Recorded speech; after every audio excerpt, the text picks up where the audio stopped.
Job එකක් කරන ගෑනු ළමයෙක් නිවාඩු දවසට මොනවද කරන්නේ? ඉතින් බලන්නකෝ ඔයත් මේ දේවල් කරනවද කියලා. ඉතින් අපිට තියෙන කාලෙත් එක්ක අපිට ගොඩක් වෙලාවට ප්‍රධාන ආහාර වේල් මග හැරෙනවා.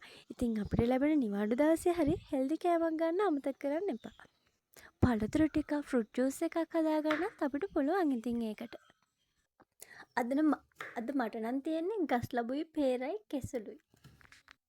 Vitamin A, C, E, K ප්‍රතිඔක්සකාරක වගේම මැග්නීසියම්, පොටෑසියම් තන්තු සහිත ආහාරයක් තමා ගස් ලැබු කියන්නේ. ඉතින් පේරවලත් C විටමින් වගේම යකඩත් බහුල වශයෙන් අඩංගු වෙනවා.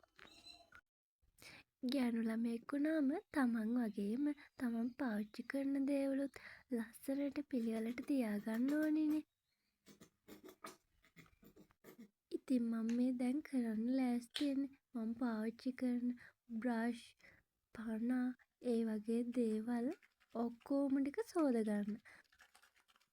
උණු වතුරට ෂැම්පු ටිකක් දාලා ඊට පස්සේ අපි ළඟ තියෙන පනා බ්‍රෂ් ටික සේරම දාලා විනාඩි 20ක් විතර තියලා ඒ ටික හොඳින් සෝදගන්න පුළුවන් අපිට එතකොට.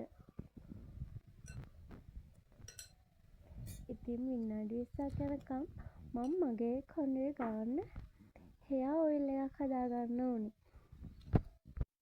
මගේ කොණ්ඩෙට මම ගොඩක් වෙලාවට පාවිච්චි කරන්නේ පොල් තෙල්. පොල් තෙල් එකට මම උළු හාලුයි කළුතුරුයි හොඳට කුඩු කරලා දාගත්තා.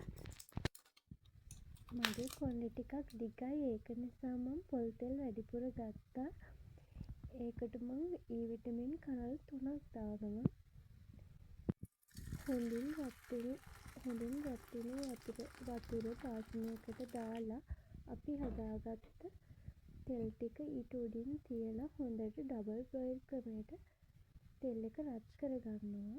මෙහෙම රත් වුණාම තමා අපි ගාන තෙල් එක අපේ ස්කැල්ප් එකට ඇබ්සෝබ් වෙන්නේ හොඳට. ඉතින් අපේ මුහුණේ තියෙන කුණු දූවිලි හොඳින් ඉවත් කරගන්න හොඳ ක්ලෙන්සර් එකක් පාවිච්චි කරන්න පුළුවන්.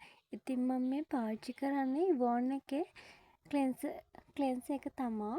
ඒ වගේමයි අපේ තියෙන වයිට් හෙඩ්ස්, බ්ලැක් හෙඩ්ස් අයින් කරන්න මම පාවිච්චි කරන්නේ මෙන්න මේ ටූල් එක තමා.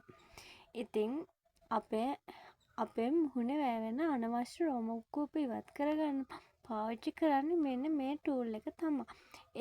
ඉතින් අපේ මුහුණ වගේම ඇඟත් ඉතින් ලස්සනට තියාගන්න ඕනේ. ඉතින් මම නම් මගේ ඇඟ ස්ක්‍රබ් කරගන්න පාවිච්චි කරන්නේ මෙන්න